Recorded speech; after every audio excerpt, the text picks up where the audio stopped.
Ce forum revêt une signification toute particulière, puisqu'il coïncide également avec le lancement officiel de la plateforme Mobile ID, une avancée significative dans notre trajectoire de modernisation numérique. Il symbolise à bien des égards la détermination de Djibouti de s'inscrire résolument dans l'ère de l'innovation et à faire du numérique un puissant levier de développement conformément à la vision 2035.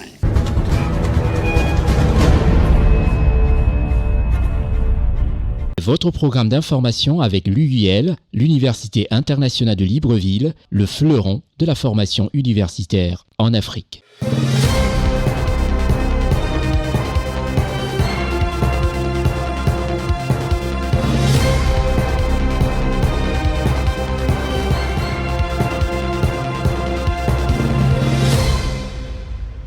Madame, Messieurs, merci de nous recevoir chez vous à ce programme international et surtout panafricain d'information vraie, politique, économique. Nous parlons dans ce programme de l'Afrique et surtout nous donnons des informations vraies et précises.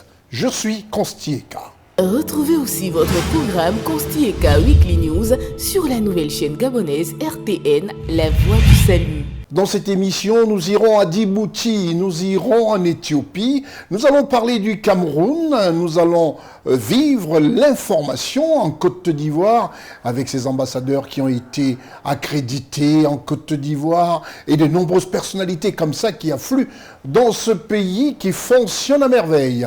Nous irons aussi au Libéria où notre vice-premier ministre et ministre de la Défense de la Côte d'Ivoire a été, on en saura beaucoup plus. Nous irons au Congo et nous allons parler de la Guinée-Conakry. Restez des nôtres, vous avez fait le très bon choix. À tout seigneur, tout honneur, la Côte d'Ivoire est en locomotive de ce programme international qui sera très très riche. La Côte d'Ivoire présidée par son Excellence Alassane Ouattara, chef de l'État émérite en Côte d'Ivoire. On va surtout parler des activités du vice-président de la République de Côte d'Ivoire, son Excellence, M. Thiemo Komele Kone, qui prône le vivre ensemble à Tafiré, dans la province du nord du pays. Reportage CNN.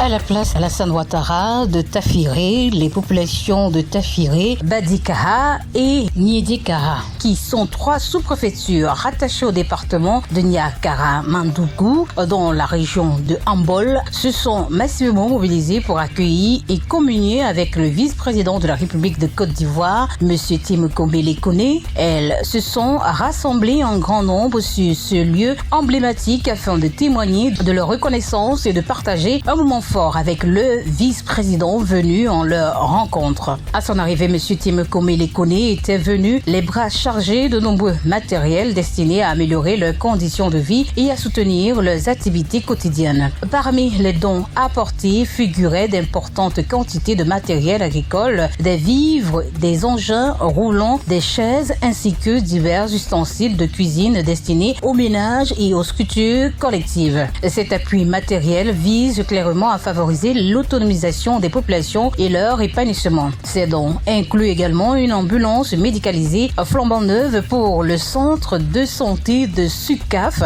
Les élus et cadres locaux ont tour à tour exprimé leur satisfaction et se sont félicités du travail accompli par le vice-président de la République de Côte d'Ivoire, M. Thiemo Komele Kone. Ils ont salué son action et son engagement auprès du président de la République de Côte d'Ivoire, son Excellence Alassane Ouattara. Lorsque vous avez la chance d'avoir la deuxième personnalité de l'État de votre pays qui vient de votre région et qu'il est mis en mission, il est de bonne loi que chacun et chacune des filles et des fils de cette région se mettent autour de lui.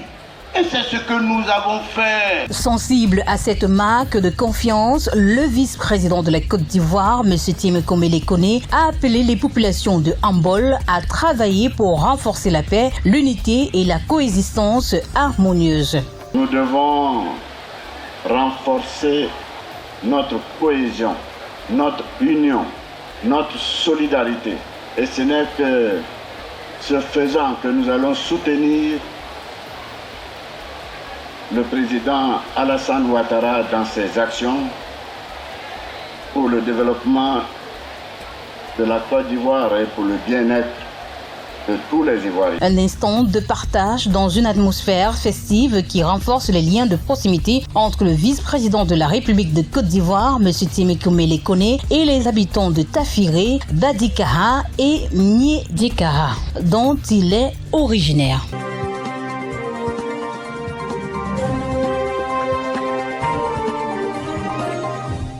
Nous restons toujours en Côte d'Ivoire. En Côte d'Ivoire, un pays qui bouge. Dans les prochaines éditions, l'équipe de reportage de CNN est en train de sillonner quelques villes pour nous avoir des impressions sur la nouvelle lancée politique du président Alassane Ouattara. On va parler du nouveau gouvernement, on parlera de toutes les activités qui sont mises en route pour voir ce que les Ivoiriens pensent et ressentent au plus profond d'eux. Nous restons en Côte d'Ivoire. L'ambassadeur de la République française en Côte d'Ivoire a lancé un projet de reboisement de mangroves pour restaurer la rive lagunaire. Reportage CNN. Plusieurs volontaires, parmi lesquels on retrouvait à la fois des étudiants universitaires et des riverains, on prépare à une vaste opération de reboisement de mangroves visant à restaurer la rive lagunaire. Cette initiative de restauration a été lancée par l'ambassadeur de France en Côte d'Ivoire en collaboration étroite avec l'université Nangui à Bourgoa et l'Institut de recherche pour le développement. Le directeur de l'IRD expose par ailleurs ici l'objectif précis de ce reboisement de mangroves en rappelant les finalités et le sens de cette action collective. L'importance de ce reboisement de mangroves ici en plein cœur d'Abidjan, c'est d'abord de montrer que même si la lagune, tout le monde le sait, est polluée, les palétuviers peuvent se réinstaller. Les palétuviers ont vraiment beaucoup de rôles. On parle de services écosystémiques pour les populations. Ça protège des grands coups de mer. Ça sert de nurserie pour les poissons, pour les crabes, pour tout un tas d'organismes. Et après, il y a un autre aspect qui est plus difficile à mesurer, mais qui est très concret, c'est la séquestration du carbone. On sait que le carbone est un contributeur majeur au changement climatique, et les palétuviers peuvent nous aider à lutter contre l'évolution du changement climatique. Le directeur exécutif du réseau des journalistes ivoiriens contre la crise climatique et environnementale a pour sa part lancé un plaidoyer. Planter des mangroves comme nous l'avons fait aujourd'hui est un acte à reproduire. Si moi mon avis devrait compter ou si j'avais un pouvoir de décision, j'aurais dit qu'on devrait initier ce genre d'activité dans pratiquement tous les villages lagunaires en Côte d'Ivoire. Voilà, dans tous les villages. Cela permet de réguler le climat, comme nous l'avons dit, mais aussi il y a un bienfait des mangroves que les gens ne voient pas, c'est que les mangroves en réalité permettent de réduire les risques d'inondation. En 1970, la Côte d'Ivoire comptait environ 500 km² de mangroves en 2013. Cette superficie est tombée à moins de 32 km², soit une perte de plus de 90%.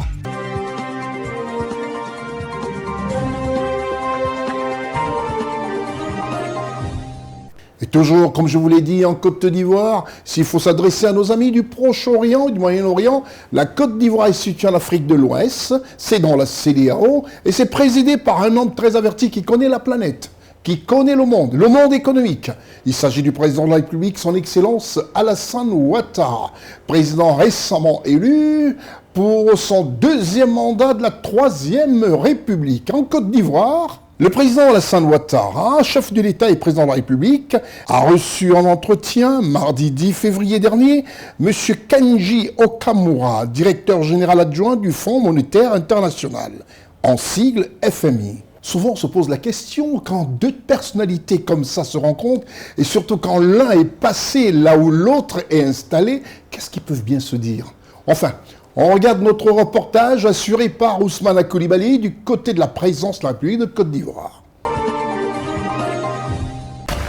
Mardi 10 février 2026, au palais présidentiel de la République de Côte d'Ivoire, il est 11h36 lorsque le service du protocole d'État reçoit la délégation du Fonds monétaire international, conduite par son directeur général adjoint, M. Kenji Okamura. Accueilli par la secrétaire générale de la présidence de la République, Mme Assiri Touré-Koné, civilité d'usage, pour enfin prendre place aux côtés du ministre directeur du cabinet présidentiel, M. Fidel Sarasoro, M. Adama Coulibaly, ministre des Finances et du Budget, et tout ceci sonne l'entrée en salle du président de la République de Côte d'Ivoire, son Excellence Alassane Ouattara, qui salue ses hôtes du jour et l'attention particulière qu'il voue au directeur général adjoint du Fonds monétaire international atteste une longue connaissance entre les deux personnalités. Salutation formelle de ses proches collaborateurs et l'entretien peut enfin commencer. Un quart d'heure aura suffi aux deux hommes et leur délégation pour cet entretien présidentiel. C'est alors que le président de la République de Côte d'Ivoire, son Excellence Alassane Ouattara, a accompagné M. Kenji Okamura, directeur général adjoint du FMI, dont la joie est perceptible lors des au revoir, et il ne saura repartir du palais présidentiel non sans avoir répondu aux questions du point de presse face aux télévisions nationales et internationales. CNN était là. Je voudrais dire que cela a été pour nous ce matin un honneur de rencontrer son Excellence le Président de la République. Nous avons à cet effet une rencontre très productive où nous avons parlé des questions économiques, notamment la question de l'économie mondiale, des réformes, des défis communs et comment le FMI, le Fonds monétaire international pourrait travailler ensemble avec la Côte d'Ivoire dans l'intérêt de nos populations et surtout renforcer cette coopération déjà existante pour porter encore plus de fruits. Après ce point de presse, les délégations ivoiriennes, conduites par le ministre des Finances et du Budget, raccompagnent la délégation du FMI qui quitte le palais présidentiel.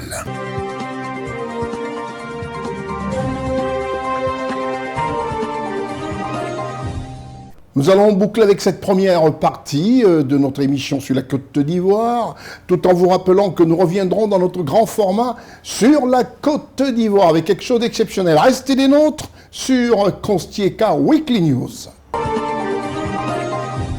Alors nous bouclons avec la Côte d'Ivoire où le président Alassane Ouattara a reçu en audience son Excellence, Madame Maria da Conceição de Sousa Pilar, ambassadeur du Portugal en Côte d'Ivoire. Reportage Ousmane Coulibaly pour CNN.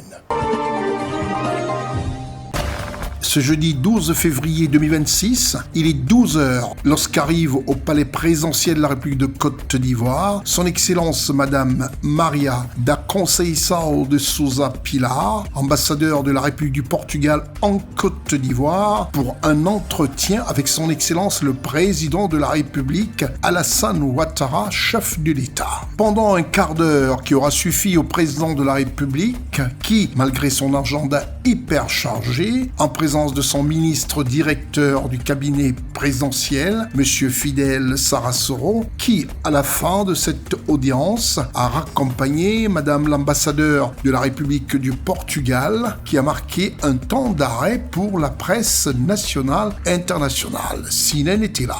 C'était mon audience par l'occasion de mon départ. Je finis ma mission en Côte d'Ivoire.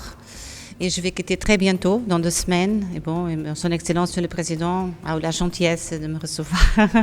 Elle a parlé un petit peu de tout ce qui s'est passé pendant ces 4 ans que je suis restée ici, en Côte d'Ivoire. On a réouvert l'ambassade en 2023. Du coup, c'est toute neuve ambassade, une jeune ambassade. Mais bon, on a quand même fait beaucoup de choses avec la Côte d'Ivoire et j'envisage qu'avec mon successeur, on va continuer ce travail. C'est ensuite qu'aux côtés du ministre directeur du cabinet présidentiel, M. Fidel Sarasoro, Mme Maria da Conceição de Sousa Pilar, ambassadeur en fin de mission en République de Côte d'Ivoire, est venue faire ses adieux au chef de l'État de la République de Côte d'Ivoire, son Excellence Alassane Ouattara, et s'est fait accompagner à bord de son véhicule de chef de mission diplomatique en fin de séjour en Côte d'Ivoire.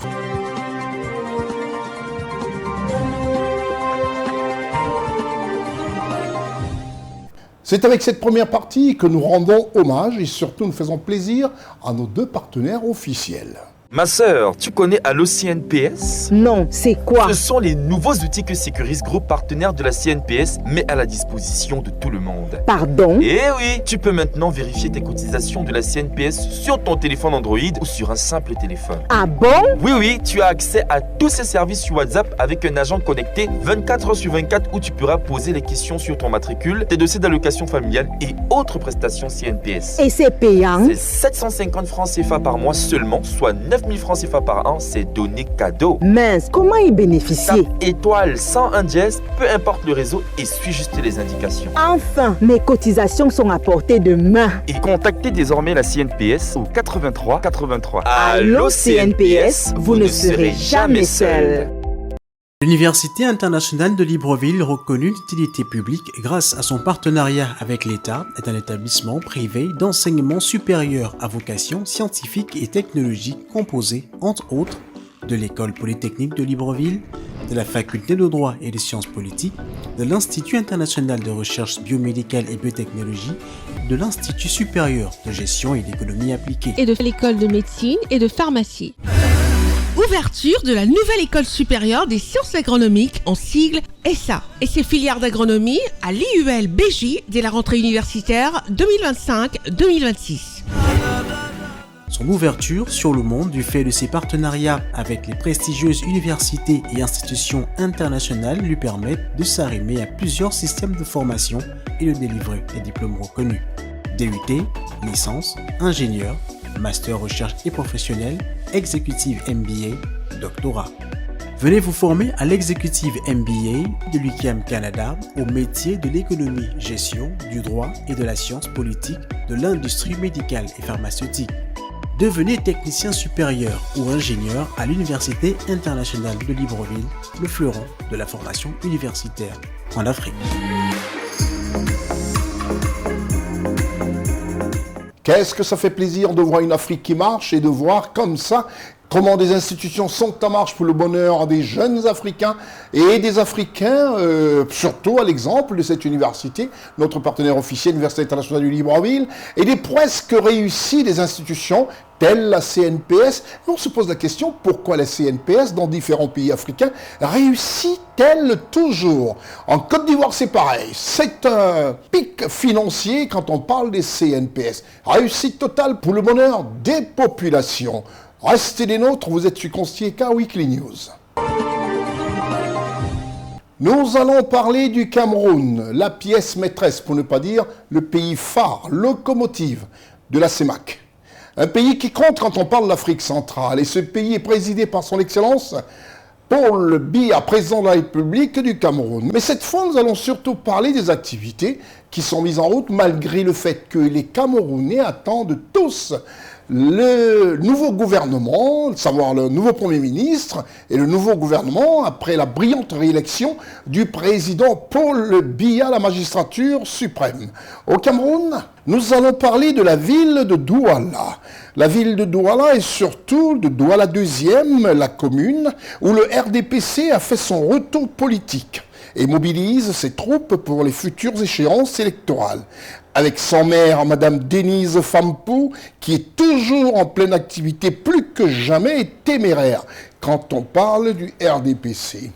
Madame Denise Fampou, qui n'est autre que le maire de Douala 2e. Nous allons à Douala grâce à l'équipe de CNN dirigée par Stéphane Négou.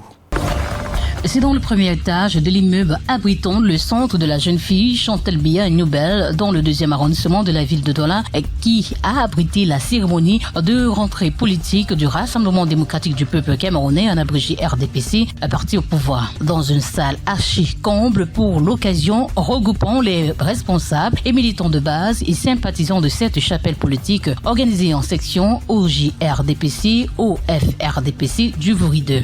en présence du président de la section RDPC, Vouri 2, M. Emmanuel Pongo, de Maître Denise Fampou, présidente de la section OFRDPC. Par ailleurs, maire de la commune de Douala 2e, de M.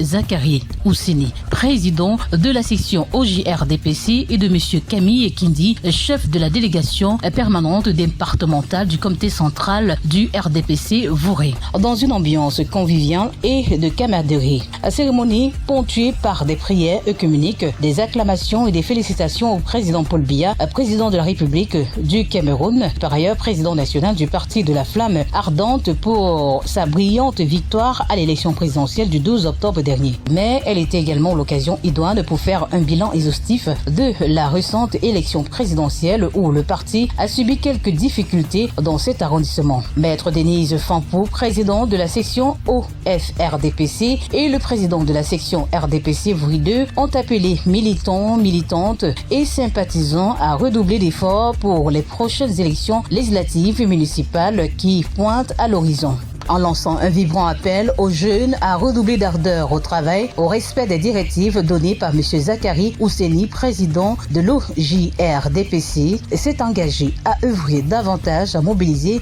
plus de jeunes. Si nous n'avons pas de militants, donnons des sommiers réels pour qu'on puisse travailler. Quand on dit conférence, on descend, on trouve 3 personnes. Et vous avez un sommier de 10 000 personnes. Tel est absent, tel a eu deuil, tel a eu ceci. Même si on descend 10 fois, c'est les mêmes raisons. Assidu à tous les plaidoiries, M. Camille Ekindi, chef de la délégation permanente départementale du comité central RDPC Vouri, a saisi l'occasion pour donner quelques clés pour assurer les victoires aux militants et à Maître Denise Fampou, tête de liste RDPC Vouri 2, en attendant la validation des candidatures. Dans la situation actuelle, nous n'avons plus le temps d'aller nous battre, je veux ceci, ceci. Nous ne sommes pas dans une situation où on peut le faire.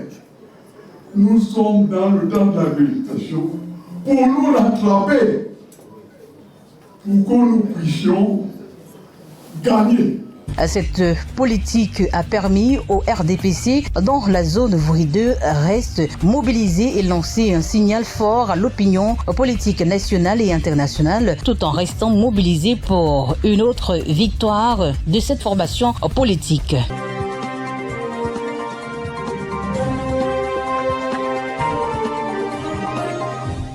Nous restons toujours au Cameroun, où les équipes de CNN Cameroun veulent rivaliser avec celles de CNN Abidjan. C'est toujours terrible, mais ça fait plaisir de voir un peu les réalisations de Stéphane Negou et celles de Koulibaly Ousmane. Alors Stéphane Negou, nous avons la réplique.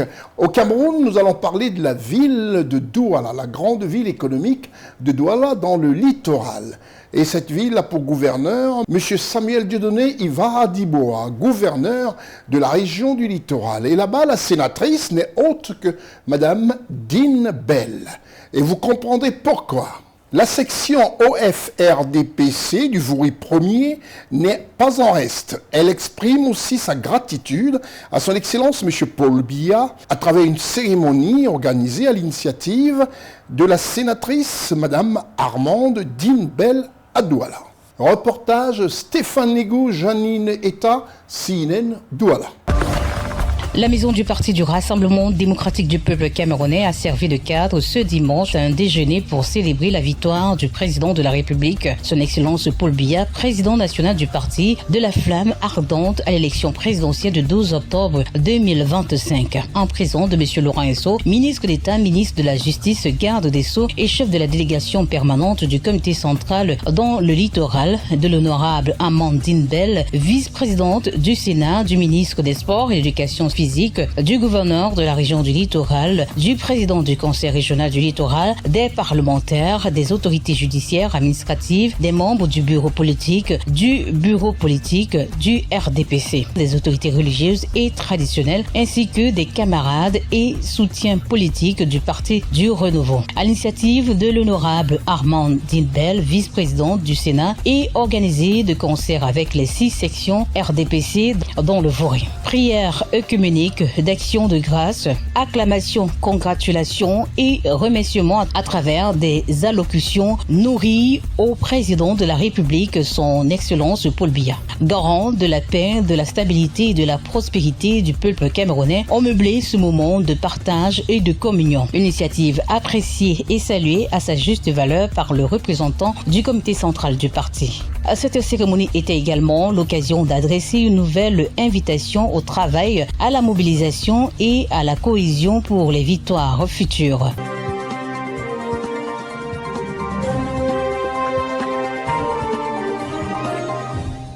Voilà, quand un peuple croit fermement, mordicus, comme on le dit dans notre jargon, à son chef d'État, le président Paul Biya. Nous restons toujours à Douala grâce aux équipes de Stéphane Nego, CNN Cameroun.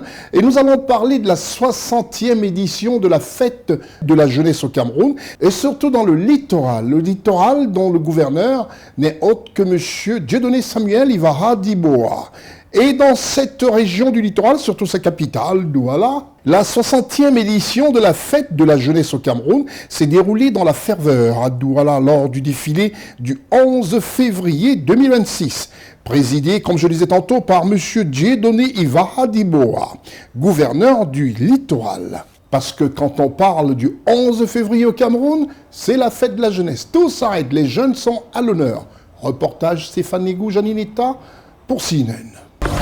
Pas cadencés, regard fiers, porteurs du drapeau national, ils sont 8000 jeunes à avoir pris part à ce défilé du 11 février 2026 au boulevard du Ngondo, dont 3000 de l'enseignement secondaire, 3000 de l'éducation de base et 2000 de l'enseignement supérieur à l'occasion de la célébration de la 60e édition de la Fête nationale de la jeunesse. Célébrée cette année sous le thème « Jeunesse au cœur des grandes espérances pour un Cameroun uni, stable et prospère. Journée riche en symbiose sur le plan national qui venait ainsi couronner une longue période de préparation. L'adresse aux jeunes prononcée par le président de la République du Cameroun, son Excellence Paul Biya, réécoutée pour la circonstance, a donné le ton à cette cérémonie. La remise des distinctions des autorités aux jeunes qui se sont distingués montre l'engagement de la région du littoral à œuvrer sans relâche pour l'effort et l'excellence des jeunes. Malgré un ciel capricieux, ils n'ont pas manqué d'ingéniosité.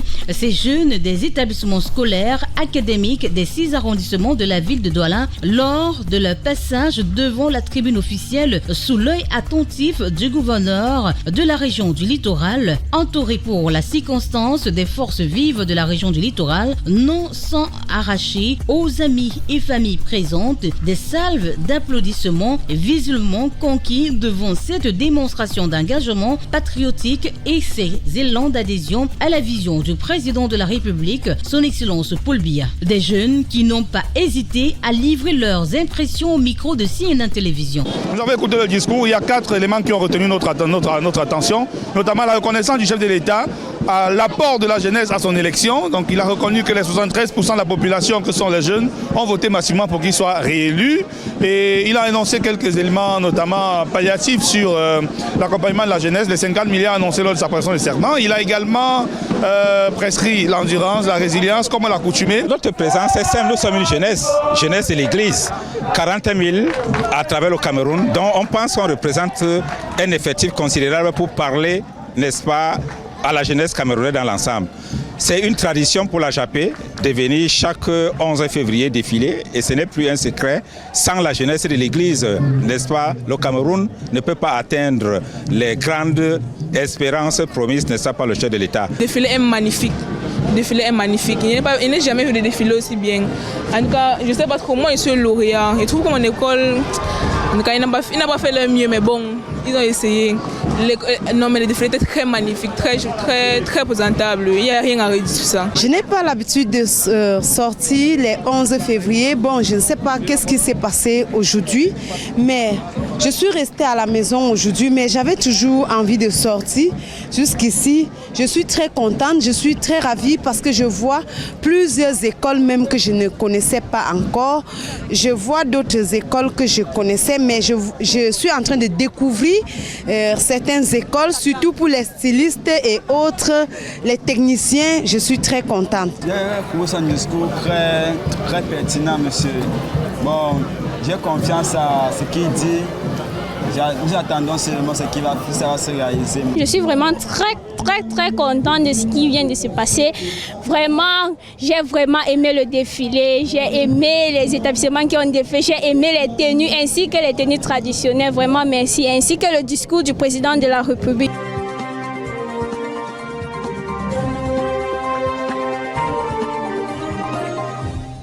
Et sans faire des jaloux, dans le pays présidé par son Excellence Paul Biya, nous allons parler de la fête de la jeunesse aussi à Yaoundé, la capitale politique de la République du Cameroun. Parce que dans toutes ces régions, la fête de la jeunesse a été une effervescence terrible. Toutes les 10 régions, je crois, de la République du Cameroun. Et à Yaoundé, le 11 février de chaque année, les jeunes sont à l'honneur au Cameroun. Et en cette année 2026, ce fut la 60e édition de la fête de la jeunesse dans la capitale camerounaise Yaoundé. Et ces jeunes l'ont bien fêté. Reportage CNN. Le ministre de la Jeunesse et de l'Éducation civique, M. Mouna Fosso, a présidé la cérémonie de la 60e édition de la Fête de la Jeunesse à Yaoundé en présence de plusieurs membres du gouvernement camerounais, notamment le ministre d'État chargé de l'enseignement supérieur et chancelier des ordres académiques, le professeur Jacques Famdongo, le ministre de l'Éducation de base, le professeur Laurent Serge-Tundingwa, la ministre des enseignements secondaires, le professeur Pauline Alovayonga et le gouverneur de la région du Centre, M. Paul Nassiri Beya. Boosté par le discours du chef de l'État d'hier, qui a demandé à cette jeunesse, malgré les difficultés, de persévérer, d'avancer. En débit des averses de pluie qui ont touché Yaoundé, la capitale camerounaise, dans la matinée du 11 février 2026, la jeunesse du Cameroun a envoyé un message fort. Plus de 11 000 jeunes Camerounais ont envahi le boulevard du 20 mai à Yaoundé pour célébrer la 60e édition de la fête de la jeunesse.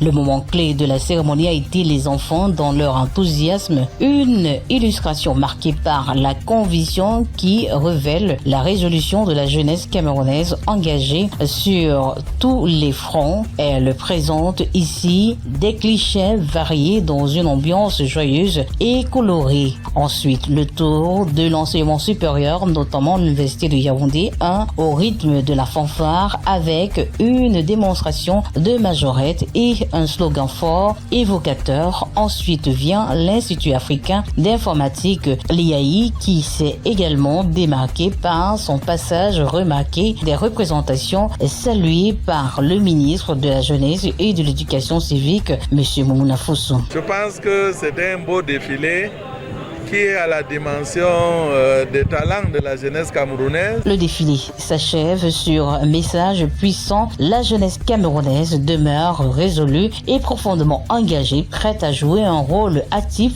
et déterminé pour contribuer à l'essor du Cameroun.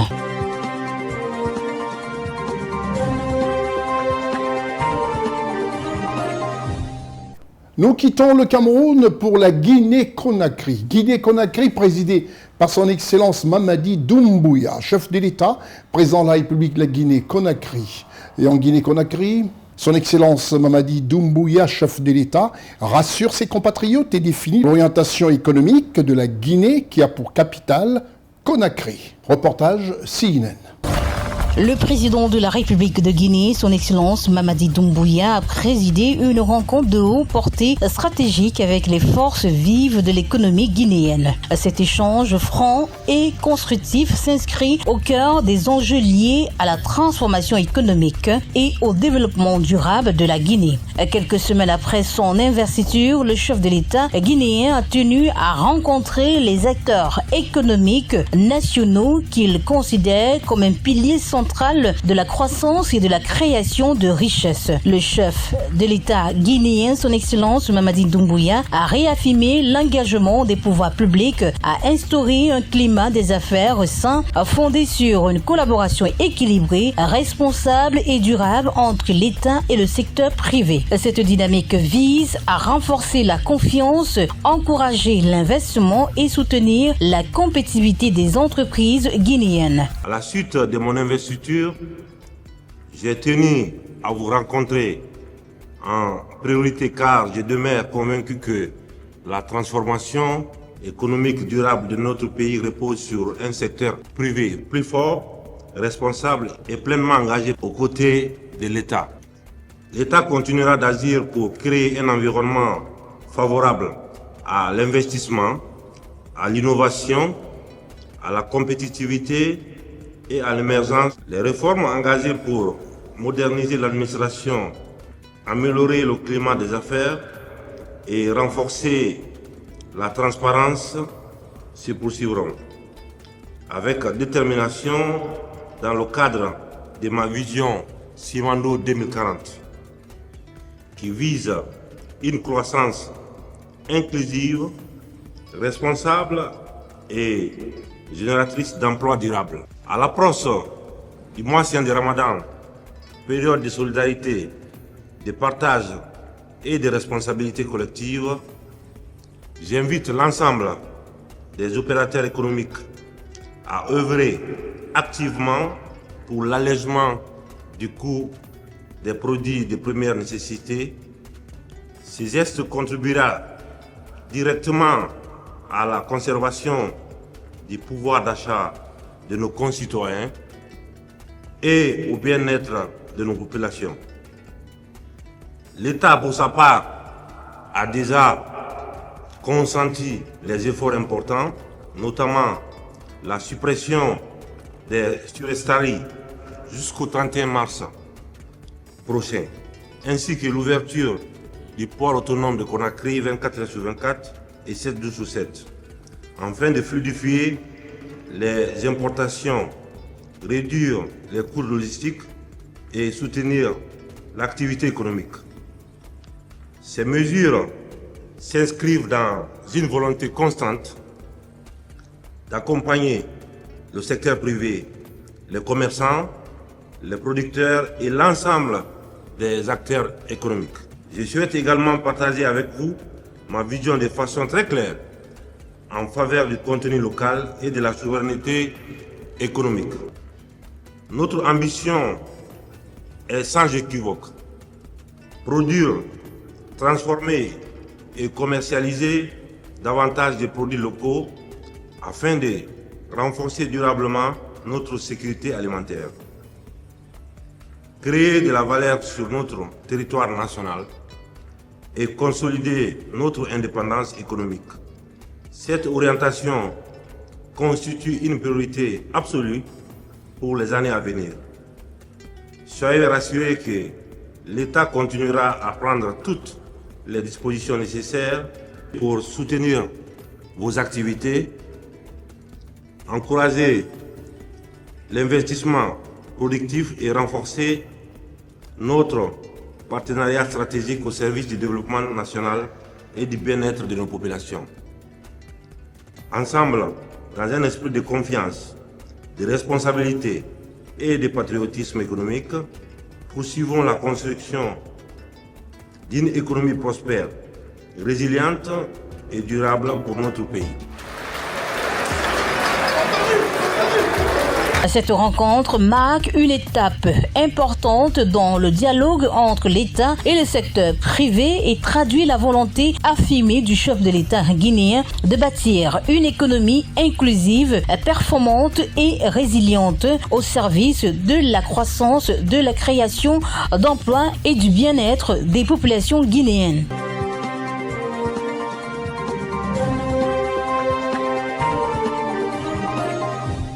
Nous restons toujours dans cette Guinée, la Guinée-Conakry, pour parler des différentes activités politiques. Et parlant politique, la Guinée se comporte bien. Elle vient de sceller un partenariat stratégique pour la formation d'un capital humain avec le Maroc. Reportage CNN. La République de Guinée a franchi une étape majeure dans le renforcement de la coopération académique sud-sud avec le Royaume du Maroc. Sous la conduite de M. Djiba Diakité, ministre directeur de cabinet de la présidence de la République et président du comité stratégique de Sinandou, s'est tenue la cérémonie officielle de signature de la convention de partenariat entre le Service national des bourses extérieures et l'Université Mohamed VI, Polytechnique du Royaume du Maroc. Cette cérémonie s'inscrit dans le cadre du déploiement de l'initiative Sinandou Academy, un volet central du programme Sinandou 2040, et s'est déroulée en présence des conseillers de la présidence, de l'ambassadeur du Royaume du Maroc en République de Guinée, des cadres du SNABE ainsi que d'une importante délégation de l'Université Mohamed VI Polytechnique et des membres du conseil d'administration du SNABE. Cet accord stratégique traduit la vision du président de la République de Guinée, son Excellence Mamadi Doumbouya, qui place le développement du capital humain au cœur de la transformation économique et sociale de la Guinée, avec une attention particulière à l'accès des filles et fils du pays à des formations supérieures de très haute qualité, conformément aux 3 objectifs de Simandou Academy, à savoir promouvoir l'excellence dans l'éducation, la recherche et l'innovation en République de Guinée à travers la création d'établissements de référence à l'image du Prytanée militaire de Guinée, concevoir et bâtir des structures éducatives de dernière génération répondant aux standards internationaux d'une éducation de qualité, tisser des liens avec les meilleures écoles et universités à travers le monde pour garantir une formation de haut niveau ouverte sur le monde et ancrée dans les réalités guinéennes. À travers l'initiative Sinandou Académique, la Guinée affirme sa volonté d'investir durablement dans les compétences nationales, notamment dans les secteurs stratégiques indispensables à la réussite du programme Sinandou 2040. Dans son allocution, le président du comité stratégique de Sinandou, M. Djiba Diakité, a souligné que ce partenariat avec l'Université Mohamed VI Polytechnique, université de référence sur le continent africain, reconnue pour son excellence en matière de recherche appliquée, d'innovation et de développement durable, s'inscrit pleinement dans la vision stratégique du chef de l'État pour la valorisation du capital humain guinéen. Le programme Simandou 2040, qui est la vision de son Excellence, le président Mamadi Doumbouya, a placé au cœur de ce programme le capital humain, qui est incarné par l'initiative Simandou Academy. Pour lui, il ne voit pas de développement sans capital humain. Il faudrait que nous continuions à accepter de se former aujourd'hui et demain pour une élite africaine qui est pleinement capable de défendre les intérêts stratégiques de nos différents pays, aujourd'hui et demain, dans un esprit d'aide. De mon point de vue, nous ne sommes pas simplement réunis ici pour signer un simple document administratif. Je pense que c'est aussi le témoignage des relations de coopération et d'amitié qui existent entre nos deux pays depuis des décennies. Signer ces documents, c'est aussi un engagement devant l'histoire que nous prenons. L'engagement de sceller une alliance stratégique au service de la connaissance, de la recherche, de l'innovation, du développement du capital. Le service national de bourse extérieure, le Sénat porte cette mission essentielle qui est le socle de développement de notre pays, celle de permettre aux jeunes Guinéens d'accéder à les meilleures formations à l'étranger et bien évidemment revenir servir la nation. Pour le directeur général adjoint du Service national des bourses extérieures, M. Abou Nabé, la signature de cette convention constitue un choix stratégique majeur, investir dans l'intelligence, la compétence et la jeunesse guinéenne afin de préparer les ressources humaines capables de porter la croissance et la souveraineté économique du pays. La signature de cette convention, c'est la concrétisation de la vision de son Excellence M. Mamadi Doumbouya, président de la République, qui a déjà dédié son mandat aux femmes et aux jeunes. Et qui dit développement durable, qui dit la formation du capital humain. L'UM6P, c'est une institution de renom international aujourd'hui, mais aussi qui offre des formations à vocation africaine, qui est en train d'aller dans le sens de ce que nous voulons faire. Donc nous avons essayé d'uniformiser toutes les priorités nationales et aussi des formations qui sont dispensées au sein de l'UM6P.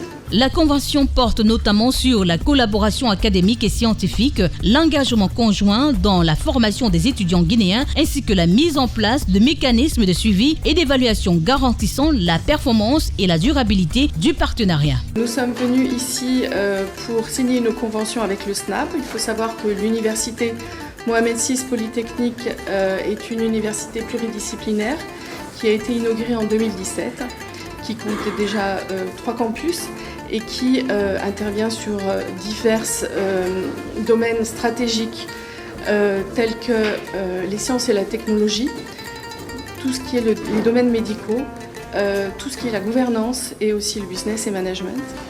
Cette convention rentre dans le cadre du partenariat historique entre le Royaume du Maroc dans le domaine et dans le volet académique. Comme vous le savez, le Maroc est un des principaux partenaires de la Guinée dans ce domaine depuis près d'une 50aine d'années. Et nous sommes fiers d'aujourd'hui d'avoir cette convention signée, donnant une nouvelle forme de coopération entre une université d'excellence marocaine qui aujourd'hui se classe parmi le top 5 d'Afrique et dans le top 400 du monde. Par cette signature, le Service national des bourses extérieures et l'Université Mohamed VI Polytechnique du Royaume du Maroc posent les bases d'une coopération ambitieuse, durable et orientée vers l'excellence, parfaitement alignée avec la vision du président de la République, son Excellence Mamadi Doumbouya, former aujourd'hui les compétences qui bâtiront la Guinée de demain.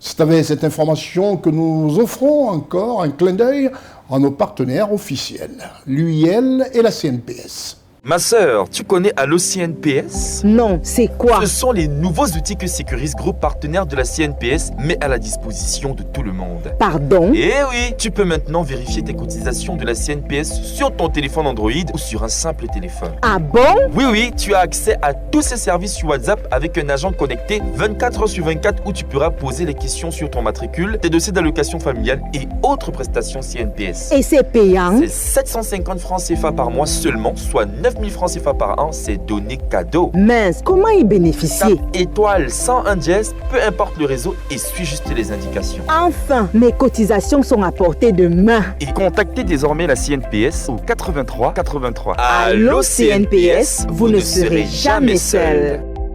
L'Université internationale de Libreville, reconnue d'utilité publique grâce à son partenariat avec l'État, est un établissement privé d'enseignement supérieur à vocation scientifique et technologique composé, entre autres, de l'École polytechnique de Libreville, de la Faculté de droit et des sciences politiques, de l'Institut international de recherche biomédicale et biotechnologie, de l'Institut supérieur de gestion et d'économie appliquée, et de l'École de médecine et de pharmacie.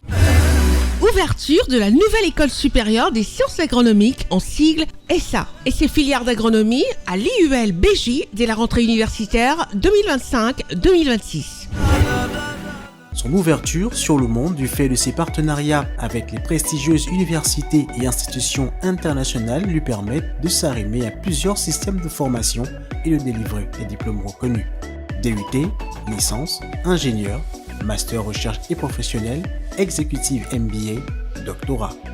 Venez vous former à l'exécutive MBA de l'UQAM Canada au métier de l'économie, gestion, du droit et de la science politique, de l'industrie médicale et pharmaceutique. Devenez technicien supérieur ou ingénieur à l'Université internationale de Libreville, le fleuron de la formation universitaire en Afrique.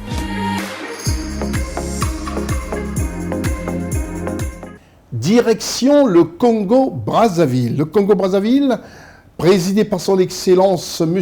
Denis Sassou Nguesso, chef de l'État et président de la République congolaise. Et dans ce pays d'Afrique centrale, le Congo, le lancement officiel du passeport biométrique pour les réfugiés installés au Congo. Voilà un acte qui fait plaisir à tous les réfugiés du côté du Congo qui, désormais, ont un passeport biométrique. Reportage d'Esta pour CNN.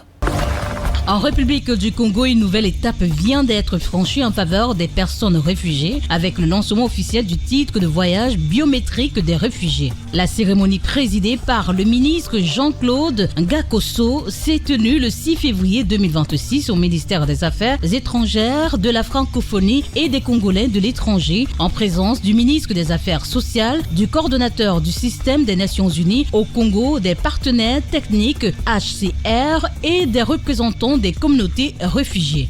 Cet acte traduit la volonté du gouvernement de renforcer la protection des réfugiés vivant sur le territoire de la République du Congo. Le passeport au titre de voyage biométrique permet désormais aux réfugiés éligibles de disposer d'un document sécurisé conforme aux standards internationaux et devra faciliter leur mobilité ainsi que l'exercice de certains droits fondamentaux, a rappelé M. Jean-Claude Ngakoso, ministre des Affaires étrangères, de la francophonie et des Congolais de l'étranger. À travers ce passeport biométrique, le gouvernement de la République réaffirme sa volonté d'assurer aux réfugiés une protection juridique renforcée, tout en leur garantissant la liberté de mouvement et la possibilité de mener une vie digne, en conformité avec les principes des droits humains universellement reconnus.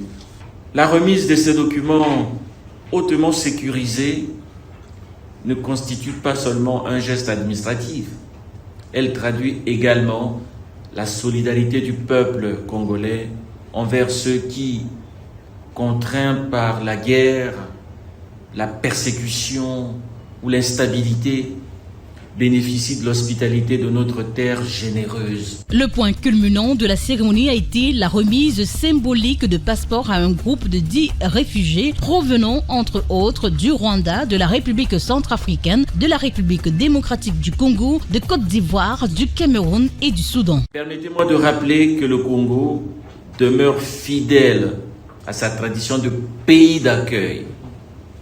Notre pays a toujours su tendre la main aux populations réfugiées.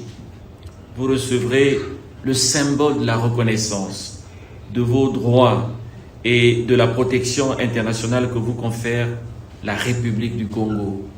Je voudrais également réaffirmer la détermination du gouvernement de la République à demeurer fidèle à ses engagements humanitaires et à travailler inlassablement pour que chaque réfugié puisse vivre dans la dignité, en sécurité et avec l'espoir légitime d'une vie meilleure. Il convient de souligner que c'est en 2020 que le décret établissant ce passeport des réfugiés a été signé, une démarche qui permet au Congo de se conformer à ses obligations internationales comme la Convention de Genève de 1951 et la résolution de 1969 adoptée par l'Organisation de l'Unité africaine.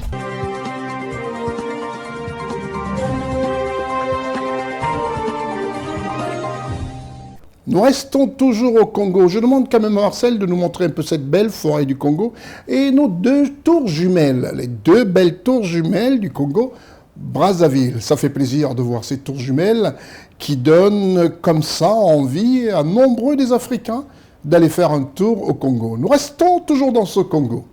Et nous parlons du lancement officiel des travaux de réaménagement de la route nationale 4. Et là, c'était à Pointe-Noire. Reportage CNN.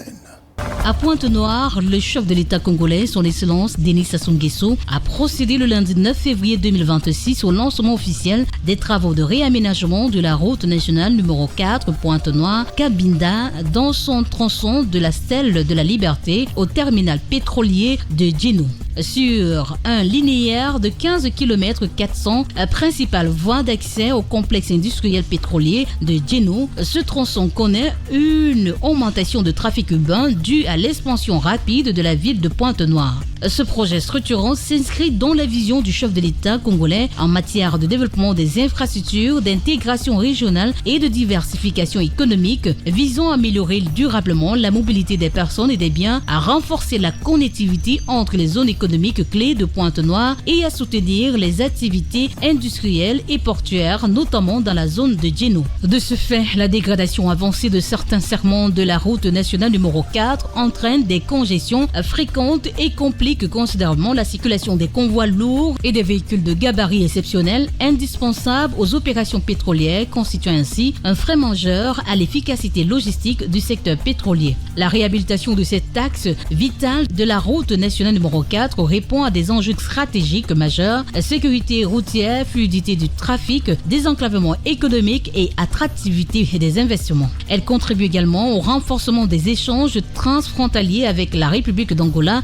tout en consolidant le rôle de Pointe-Noire comme un hub économique et logistique de premier plan en Afrique centrale. Dans son discours de bienvenue, le préfet de Pointe-Noire, M. Pierre Sébert Iboko Onanga, a souligné que la route nationale numéro 4 est d'une grande importance stratégique, réaffirmant ainsi la position du Congo comme pays de transit en reliant Pointe-Noire à Cabinda en Angola. Vous répondez favorablement à la plus grande attente des populations de Ngoyo et qui vous accueillent avec ferveur et enthousiasme aujourd'hui.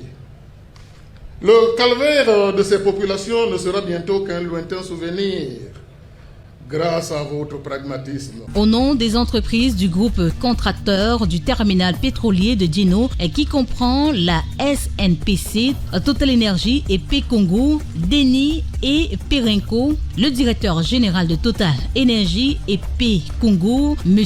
Eric Delattre, a affirmé l'engagement des sociétés pétrolières envers la mise en œuvre des investissements et des initiatives de développement du Congo, aujourd'hui reconnues par les populations. Ce projet porteur d'espoir et de développement marque une étape importante pour la République du Congo et pour les départements de Pointe-Noire et du Kwilu. Dans le cadre des accords de Djeno 2, le groupe contracteur du terminal a marqué son accord de principe pour participer avec d'autres parties au financement de la construction de la route entre Pointe-Noire et Djeno. Cette initiative, coordonnée sous l'égide du ministre des Hydrocarbures, fera l'objet d'un accord multipartite afin de concrétiser cette volonté collective. Concevoir le développement, c'est envisager des routes. Monsieur Jean-Jacques Boya, ministre d'État, ministre de l'Aménagement du Territoire et des Grands Travaux, souligne ici les frais distinctifs de ce segment de la route nationale numéro 4. Dimensionné pour un trafic intense et continu, avec une vitesse de référence comprise entre 60 et 80 km/h, répondant aux standards d'une infrastructure urbaine et interurbaine de grand gabarit. Sa largeur de chaussée sera de 14 mètres, donc 2 voies contre 7 mètres actuellement. Et elle permettra une meilleure séparation des flux, offrira une fluidité ou une circulation plus fluide des poids lourds et une cohabitation sécurisée entre les différents usagers. Des trottoirs de 1,50 m à 2 mètres de largeur seront aménagés de part et d'autre, afin d'améliorer la sécurité des piétons, ainsi que les aires de stationnement pour autobus, pour une meilleure organisation du transport dans les deux sens. L'assainissement, l'élément fondamental de la durabilité de l'ouvrage, dans un environnement fortement urbanisé et exposé aux eaux de ruissellement, serait assuré par des caniveaux latéraux de section variable et surtout des collecteurs en béton armé sur un linéaire de près de 8280 mètres. Cette conception tient compte de la configuration urbaine existante.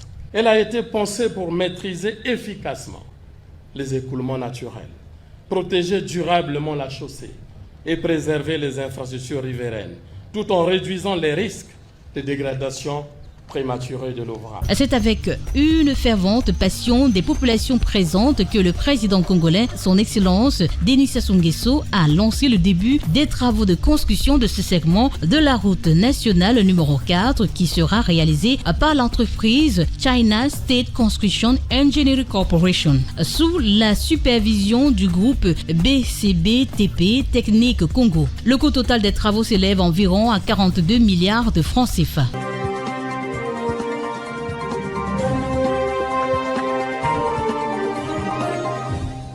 Et oui, pour ceux qui croient que l'Afrique ne bouge pas, sur CNN, nous n'avons pas de temps et surtout pas de place à donner du fake news, du deepfake ou à s'amuser encore un tout petit peu avec l'intelligence artificielle, qui est une très bonne chose, il faut le savoir. Mais nous nous permettons et surtout, nous avons le respect de nos téléspectateurs, parmi lesquels vous en êtes un, vous qui regardez ce programme, et nous vous donnons les informations qui touchent et qui font vraiment honneur à nos différents pays. Et au Congo-Brazzaville, son Excellence Denis Sassou Nguesso, chef de l'État, a accordé une audience à une délégation de la Banque africaine de développement, en sigle la BAD.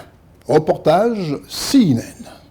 Le président de la République du Congo, son Excellence Denis Sassou Nguesso, a reçu le mercredi 11 février 2026 M. Sidi Ould Tall, président de la Banque africaine de développement, à la tête d'une importante délégation de l'institution financière panafricaine. Cette rencontre vise à renforcer la coopération stratégique entre le Congo et la BAD, partenaire clé du développement économique et social national. Le président de la BAD a profité de circonstances pour remercier le chef de l'État congolais son appui déterminant lors de sa candidature à la présidence de l'Institut. Les échanges ont porté sur l'avancement des projets financiers par la BAD au Congo, les perspectives de nouveaux financements et les priorités nationales pour 2026 et les 5 années à venir. Un point important a concerné l'organisation prochaine des assemblées annuelles du groupe de la BAD à Brazzaville, un événement continental rassemblant les 91 gouverneurs, les partenaires internationaux et l'ensemble de l'écosystème financier africain qui confirme la position stratégique du Congo sur la scène financière africaine. J'ai évoqué avec son Excellence la tenue prochaine des assemblées annuelles du groupe de la Banque africaine de développement à Brazzaville. C'est un événement important car tous les gouverneurs, les 81 gouverneurs du groupe de la Banque africaine de développement, mais aussi tous les partenaires de l'Afrique et tout l'écosystème financier du continent seront à Brazzaville au mois de mai. Nous avons aussi parlé des priorités du Congo pour les 5 prochaines années. Et j'ai réitéré à son Excellence l'appui total du groupe de la Banque africaine de développement et de tous ses partenaires pour accompagner le Congo dans la mise en œuvre de ses programmes de développement et de ses priorités dans tous les secteurs retenus par son Excellence le Président de la République. Monsieur Sidi Ould Tall, président de la BAD, a par ailleurs présenté sa vision pour l'institution structurée autour de 4 axes prioritaires. Ma vision pour le groupe de la Banque africaine de développement s'articule autour des 4 points cardinaux. Le premier point cardinal, effectivement, comme vous l'avez dit, relatif à une mobilisation à grande échelle des ressources financières pour le continent. Vous le savez, il est estimé que le continent a besoin annuellement de 400 milliards de dollars, alors qu'actuellement, le financement du développement du continent est très en deçà de ses besoins. Il s'agit donc de mobiliser par des moyens innovants, mais aussi en mobilisant tous nos partenaires et en mobilisant l'épargne africaine pour arriver à subvenir aux besoins du continent africain. Monsieur Sidi Ould Tall a été élu président de la BAD en mai 2025 et entré en fonction le 1er septembre 2025 pour un mandat de 5 ans, incarne une nouvelle dynamique pour le financement du développement africain, fondée sur la mobilisation des ressources, l'innovation financière et la souveraineté économique du continent.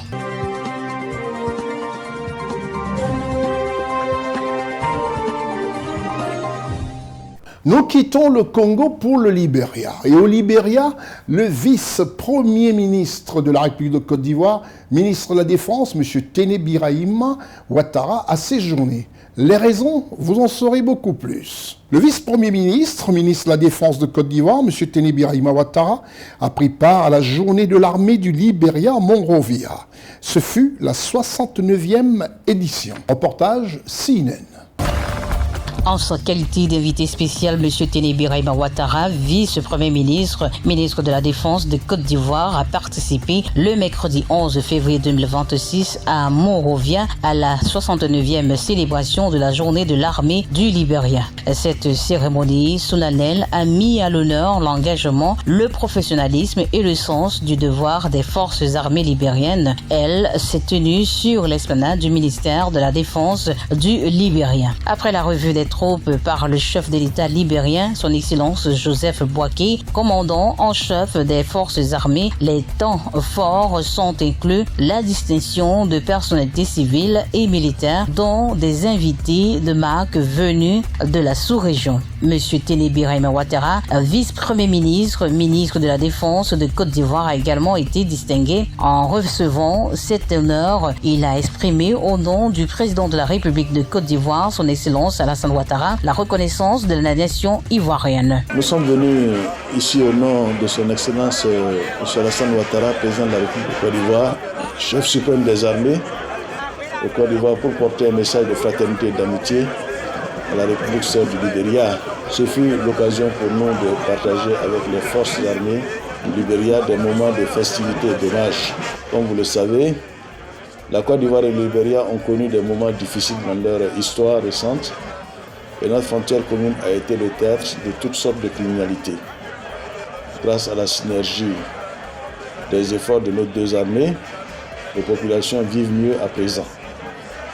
Je voudrais féliciter les forces armées nationales du Libéria pour leur contribution significative à l'atteinte de ces objectifs communs. Je voudrais remercier son Excellence Joseph Boaké, président de la République du Libéria, qui a bien voulu me décerner au nom du peuple libérien cette distinction. Nous partons de Monrovia ravis et nous souhaitons des vœux de plein succès aux forces armées nationales du Libéria. La présence de la délégation ivoirienne aux côtés du peuple frère du Libéria témoigne de la solidité des relations d'amitié et de coopération entre les deux pays, ainsi que de leur engagement commun en faveur de la paix et de la stabilité. Un défilé pédestre a permis au public d'apprécier les différentes composantes de l'armée libérienne. Au terme d'une commémoration sous le thème « Sécuriser le Libéria ensemble, renforcer la coopération inter-agences contre le trafic de drogue et les nouvelles menaces sécuritaires ». La ministre libérienne de la Défense a ensuite accordé un tête-à-tête hors caméra à M. Téné Birahima Ouattara, vice-premier ministre et ministre de la Défense de Côte d'Ivoire.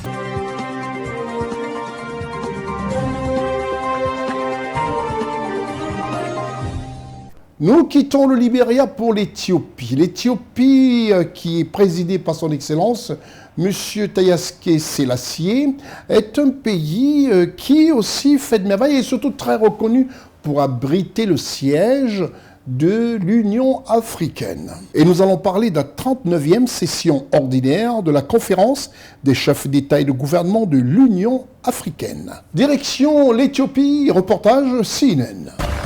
La 39e section ordinaire de la conférence des chefs d'État et de gouvernement de l'Union africaine s'est ouverte le mercredi 11 février 2026 à Addis Abeba, en Éthiopie. Au centre des débats, l'élaboration d'une politique africaine de l'eau destinée à renforcer la sécurité hydrique sur le continent. C'est un sommet stratégique pour l'avenir du continent. Les ministres africains des Affaires étrangères ont évalué la politique commune de gestion durable des ressources en eau, considérée comme un outil fondamental pour le développement et la résilience face aux impacts du changement climatique. Un enjeu souligné dans un contexte mondial caractérisé par des tensions géopolitiques et la rivalité autour des ressources naturelles. L'Union africaine doit adopter une position commune solide, notamment lors des futures conférences climatiques internationales, et doit également s'appuyer sur sa politique pour stimuler la dynamique de développement et d'intégration. Le développement et l'intégration représentent un autre chantier, aussi vaste que les précédents. La ZLECAf et les agences spécialisées sont à l'avant-garde de nos actions multilatérales. Les progrès sont palpables. L'initiative du commerce guidé est là pour nous le rappeler. L'ODA-NEPAD, le CDC et l'AMA, et je ne pourrais les citer tous, des mécanismes actifs qui travaillent en harmonie avec les États membres. Plus que jamais, le continent a besoin de capitaliser sur ces instruments afin de booster la dynamique de développement et de l'intégration. Les partisans ont salué la position commune adoptée au sujet de la réforme du Conseil de sécurité des Nations Unies et de la justice climatique lors du sommet du G20 tenu à Pretoria en Afrique du Sud. Cependant, d'autres obstacles menacent le continent. Parmi ces éléments, les changements anticonstitutionnels, la fragilité du tissu sécuritaire et les pressions extérieures sur les ressources stratégiques, des défis qui devraient consolider l'unité de l'Afrique, car cela est essentiel pour protéger les intérêts du continent sur la scène mondiale.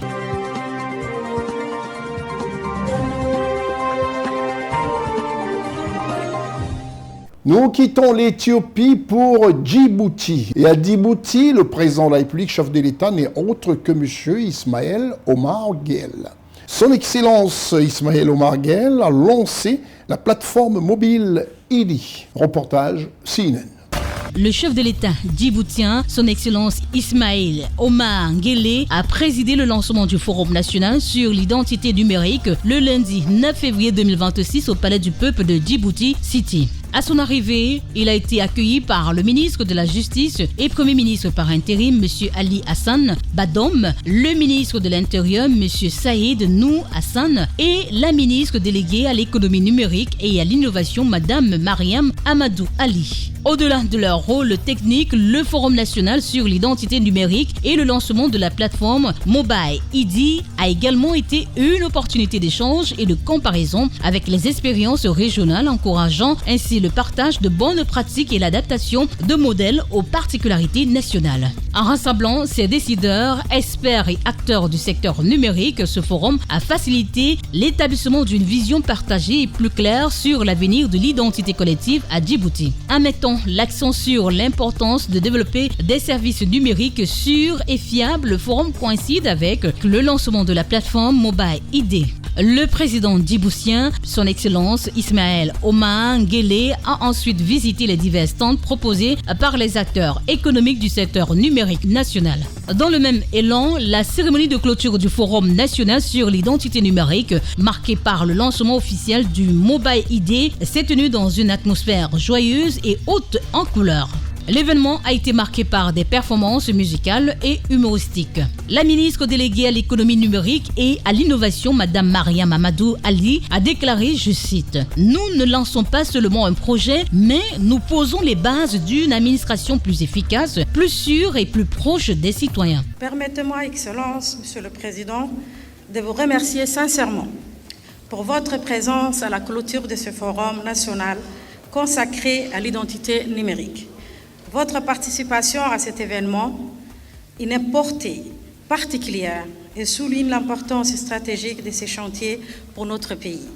Sous votre leadership, Monsieur le Président, le numérique n'a jamais été envisagé comme un simple outil de modernisation administrative. Il a été pensé comme un levier de transformation de l'État, un facteur de confiance et un instrument de souveraineté. Le ministre de l'Intérieur, M. Saïd Nou Hassan, a souligné qu'il s'agit du début d'une profonde révolution menée pour le peuple djiboutien afin de lui fournir un document d'identité sécurisé, clé d'accès à ses droits et à la protection de ses données. Aujourd'hui, nous nous réunissons pour une ambition commune, c'est-à-dire poser les jalons d'un avenir numérique plus sûr, plus inclusif, plus efficient pour la République Djibouti. Notre histoire récente en matière d'identité biométrique est déjà riche. Elle a commencé avec une vision claire, celle du président de la République, qui n'est autre que la vision Djibouti 2035. Dans cette vision, au niveau de son pilier 3, il est dit, je cite, « Pour faire d'éthique un outil puissant d'augmentation de la production, de la compétitivité et d'amélioration du bien-être. » Le chef de l'État djiboutien, son Excellence Ismaël Omar Guelleh, dans l'allocution de circonstance, a officiellement lancé la plateforme Mobile ID. Je voudrais avant toute chose me réjouir du plein succès de cette rencontre, tant par la qualité des échanges que par la richesse des propositions formulées.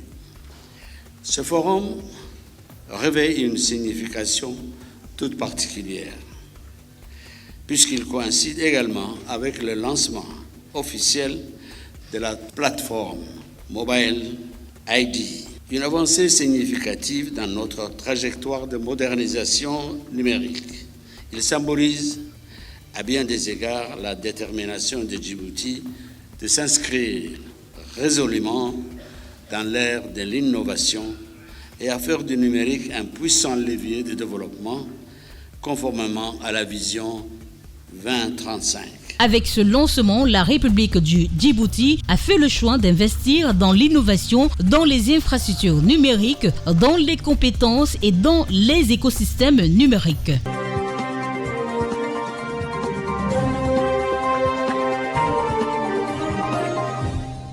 C'est un programme alléchant qui vous est servi cette semaine. Nous avons parlé de nombreux pays, des activités qui touchent de nombreux pays et surtout qui font plaisir à ceux qui sont avides d'informations vraies et non de fake news. Et c'est l'heure de notre grand format. Dans ce grand format, rien de plus normal. On s'est focalisé sur la Côte d'Ivoire. En Côte d'Ivoire, il y a eu un ballet diplomatique, à savoir des personnalités, des nouveaux ambassadeurs désignés par leurs États, par leur pays, pour être désormais ceux qui vont représenter leurs différents États dans cette belle république qu'est la Côte d'Ivoire. Les nouveaux ambassadeurs accrédités par les différents pays du monde, d'ailleurs, ont été reçus par son Excellence le chef de l'État, président de la République de Côte d'Ivoire, Alassane Ouattara. L'équipe de reportage de CNN a été au palais présidentiel pour suivre et vous reporter ce moment diplomatique de présentation de lettres de créance de ces nouveaux ambassadeurs au chef de l'État, président de la République de Côte d'Ivoire, son Excellence Alassane Ouattara, et c'est l'objet de notre grand format. Retrouvez aussi votre programme Consti-Eka Weekly News sur la nouvelle chaîne gabonaise RTN, La Voix du Salut. Côte d'Ivoire, édition spéciale. Merci de rester sur CNN. Breaking news. Breaking news. Le mercredi 11 février 2026, le protocole d'État n'était de tout repos au palais de la présidence République de Côte d'Ivoire. La raison fut la présentation des lettres de créance de nouveaux ambassadeurs désignés par leurs États respectifs. Il est 11h lorsque le chef de l'État de la République de Côte d'Ivoire, son Excellence Alassane Ouattara, rejoint ses proches collaborateurs, parmi lesquels le ministre directeur du cabinet présidentiel, la secrétaire générale de la présidence de la République et autres membres de la présidence de la République de Côte d'Ivoire pour un accueil de bienvenue en Côte d'Ivoire aux nouveaux ambassadeurs. Revue d'informations précises des cursus des nouveaux ambassadeurs par le chef de l'État, président de la République de Côte d'Ivoire. Et c'est alors que s'ouvre la séance de présentation des lettres de créance avec au premier chef son Excellence Monsieur Mir Mohamed Meigoni Seyed Ngolam Reza de la République islamique d'Iran. Monsieur l'ambassadeur désigné de la République islamique d'Iran.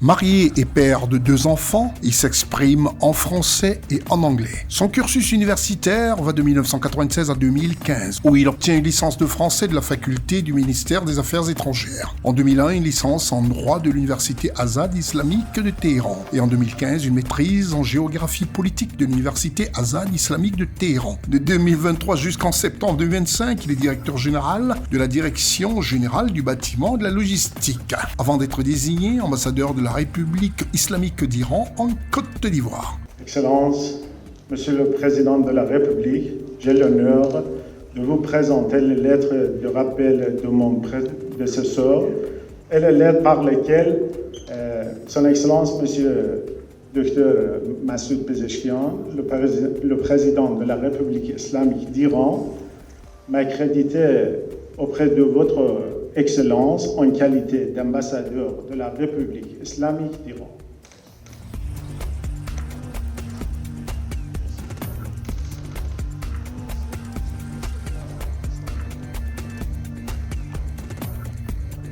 C'est alors qu'après la photo entérinant ce moment, le président de la République s'accorde un entretien avec le nouvel ambassadeur de la République islamique d'Iran en Côte d'Ivoire. À la fin de cet entretien présidentiel, son Excellence M.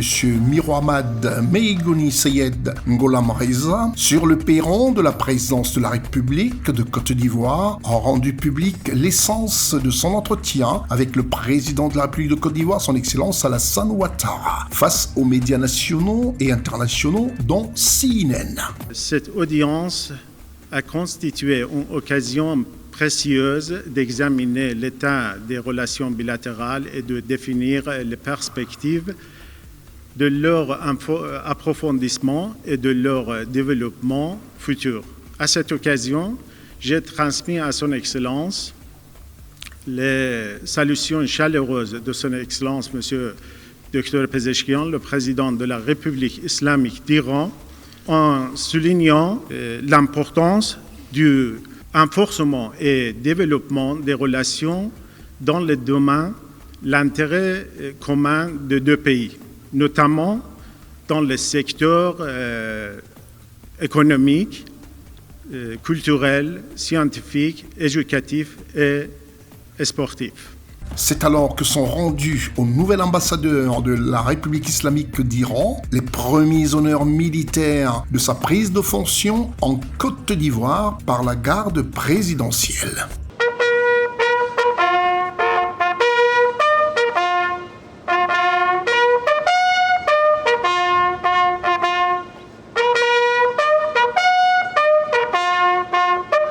Place au deuxième ambassadeur. Madame l'ambassadeur désigné de la République italienne.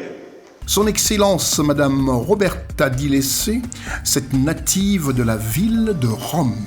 Licenciée en sciences internationales et diplomatiques à l'université de Trieste en 2002, elle a obtenu un master en économie politique et administration publique à l'université de Sapienza de Rome en 2003 et un master en études politiques et administratives européennes au Collège d'Europe à Bruges en 2004. Elle est nommée en 2008 première secrétaire à l'ambassade d'Italie à Khartoum, au Soudan. Depuis 2012, elle occupe les fonctions de première secrétaire puis de conseillère à la représentation permanente de l'Italie auprès de l'Union européenne à Bruxelles.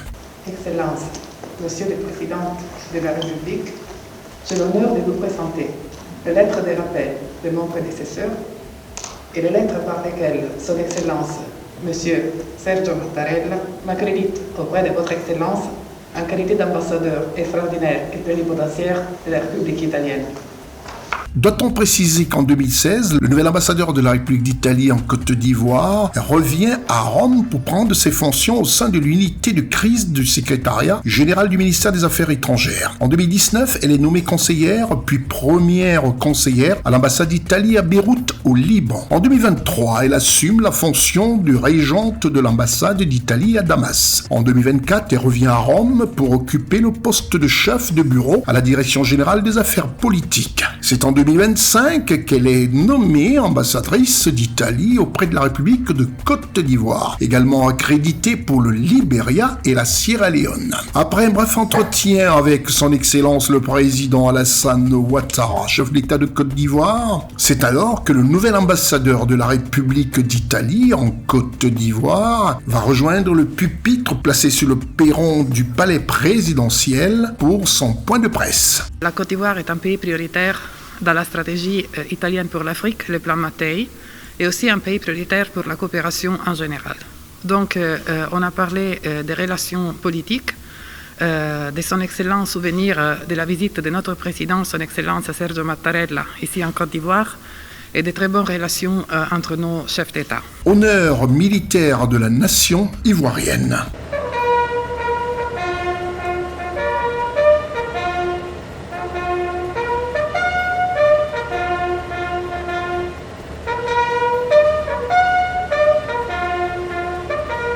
Après l'Italie, le troisième ambassadeur se fait annoncer à son Excellence Alassane Ouattara. Monsieur l'ambassadeur désigné de la République du Ghana. L'ambassadeur de la République du Ghana, son Excellence Alassane Abou, est un natif de Dabo Bayar, dans la région des Savanes, avec un curriculum vitae dont l'essence de son parcours et ses fonctions ont été au sein de l'armée.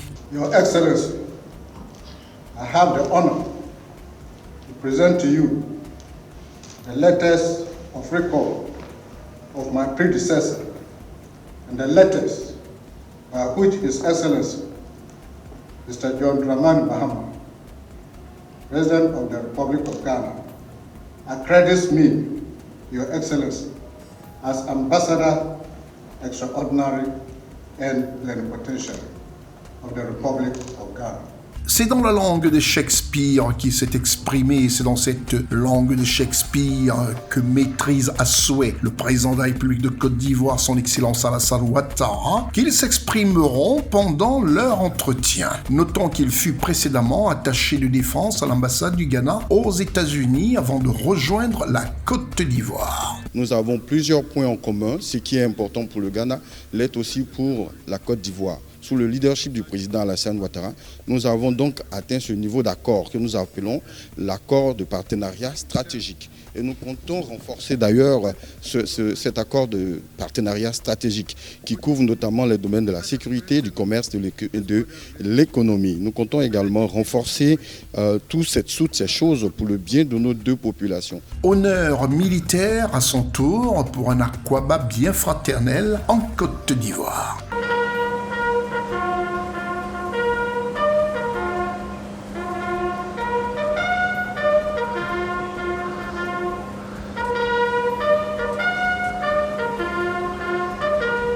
Tous les honneurs lui sont rendus avant son départ. Dernière présentation des lettres de créance. Madame l'ambassadeur désigné de Suède.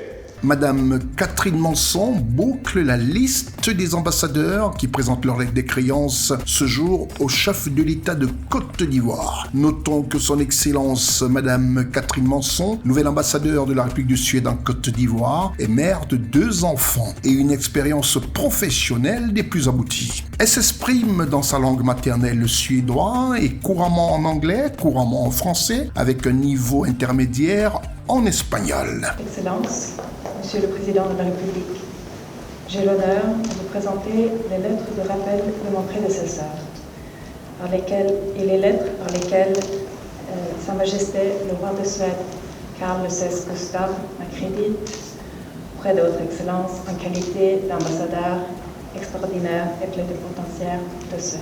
Rappelons que le nouvel ambassadeur, Madame Catherine Manson, nouvel ambassadeur de la République de Suède en Côte d'Ivoire, en 2023 était chargée d'affaires à l'ambassade de Suède à Dublin. En 2018-2022, sous-directrice au chef de section Levant au département du Moyen-Orient, Afrique du Nord, ministère des Affaires étrangères de Stockholm. 2015-2018, elle est conseillère ambassade de Suède à Paris, ministère des Affaires étrangères. 2012-2015, elle est sous-directrice au département de l'Amérique, ministère des Affaires étrangères de Stockholm. 2010 à 2011, elle est conseillère aux représentations permanentes de la Suède auprès des Nations Unies à New York. 2007 à 2010, elle est sous-directrice du département de l'Asie et du Pacifique au ministère des Affaires étrangères à Stockholm. 2004 à 2007, elle est 2e secrétaire à l'ambassade de Suède à Jakarta, ministère des Affaires étrangères. 2002-2003, elle est rédactrice, département de sécurité globale, ministère des Affaires étrangères à Stockholm. 2000 à 2002, elle est rédactrice, département de développement global, ministère des Affaires étrangères à Stockholm. En 1997-98, elle est présidente de l'Union des étudiants de l'université d'Uppsala en Suède. À la fin de son entretien avec son Excellence Alassane Ouattara, président de la République de Côte d'Ivoire, comme ses prédécesseurs, elle s'est rendue sur le perron de la présidence de la République face à nos caméras. La Suède voit un fort potentiel d'approfondir les relations avec la Côte d'Ivoire dans le domaine de la commerce et des investissements. Et nous sommes heureux avec le développement qui s'est déjà fait avec nos relations, avec l'ouverture l'année dernière d'un bureau régional de Swedfund, qui est l'Institut de développement de finances de la Suède. Et la Suède, le gouvernement suédois est très impressionné par les grands plans de transformation économique en cours en Côte d'Ivoire. Depuis l'année dernière, la Suède participe à l'Académie internationale de lutte contre le terrorisme et nous espérons ainsi contribuer à votre stabilité dans votre région. Honneur militaire.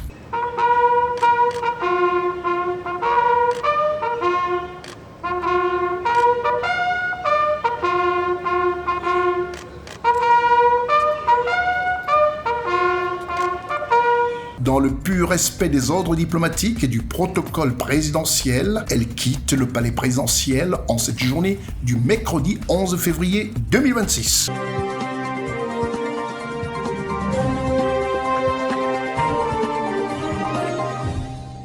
C'est terminé pour cette émission Constieka Weekly News, tout en vous rappelant que vous pouvez suivre toutes nos émissions tous les jours à 8h GMT, 11h30, 16h45 et 19h. Tous les jours. Pour ceux qui ont loupé une seconde, eh bien, vous avez toute la programmation durant une semaine. Il n'y a qu'à CNN qu'on le fait. Des informations répétitives pour que ça rentre bien dedans. Et ceux qui veulent faire des commentaires, qu'ils fassent des commentaires sur des informations vraies. Et vous pouvez suivre tout cela sur vos smartphones, vos iPads, vos ordinateurs, en cliquant simplement sur cnntv.ci. Et pour ceux qui ont la chance d'avoir des décodeurs Crayoligne et numéricables, c'est au numéro 12. Et là, vous avez CNN. Et notre petite sœur, la petite sœur à CNN, à savoir C-Web Info, est une autre chaîne qui diffuse 24 heures sur 24 sur 7 que de l'information africaine. Vous avez tout là-dedans. Alors vous cliquez sur www.cwebinfo.ci, vous êtes servi. C'était votre programme d'information avec l'UIL, l'Université internationale de Libreville, le fleuron de la formation universitaire en Afrique. C'est terminé pour ce programme et nous vous remercions d'avoir choisi votre petit écran CNN pour regarder ce programme d'information politique et économique. Je suis Constieka. Au revoir.